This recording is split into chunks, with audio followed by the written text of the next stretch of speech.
நீ ஒரு ஃபேமஸ் ரைட்டர்னா நீ என்ன வேணால் எழுதுவ, உன் ரீடர்ஸ் எல்லாம் வாங்கி படிப்பாங்கன்னு நினச்சிட்டு இருக்கியா அப்படின்னு என்னுடைய ஃபேவரட் ஆத்தரை பார்த்து கேட்கணும்னு தோணுது. இந்த ஆத்தரோட பேரை சொன்னால் கண்டிப்பாக அவரா அப்படின்னு நீங்கள் நினைப்பீங்க. தி அல்கெமிஸ்ட் எழுதின பவுலோ கோய்லோ தான் இந்த வருஷம் ஒரு புக்கை ரிலீஸ் பண்ணியிருக்காரு. அந்த புக்கோட நேம் தான் மேக்டப். ஸோ இந்த மேக்டப் புக்கை பற்றி நான் உங்களுக்கு சொல்லி ஆகணும். இந்த அல்கெமிஸ்ட் புக்கை படித்த எல்லாருக்குமே தெரியும், இந்த புக்கில் நிறைய குட்டி குட்டி ஸ்டோரிஸ் கொடுத்துருப்பாங்க. அதே மாதிரி ஒரு 200 இன்ஸ்பிரேஷனல் ஸ்டோரிஸ் தான் இந்த மேக்டப் புக்கில் இருக்குன்னு சொல்லியிருந்தாங்க.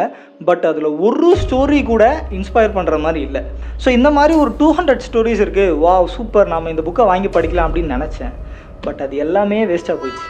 அண்டு இந்த மேக்டப் புக்கை நான் யாருக்கு சஜஸ்ட் பண்ணுவேன் அப்படின்னா, சயின்ஸ் மேலே நம்பிக்கையே இல்லை ப்ரோ, எனக்கு நம்பிக்கை எல்லாமே கடவுள் தான் அப்படின்னு நினைக்கிற ஒரு பர்சன் நீங்கள் அப்படின்னா உங்களுக்கு தான் இந்த மேக்டப் புக். இந்த மேக்டப் புக்கை நீங்கள் படிச்சிருந்தீங்க அப்படின்னா அதோட தாட்ஸை கமெண்ட் செக்ஷனில் சொல்லுங்கள்.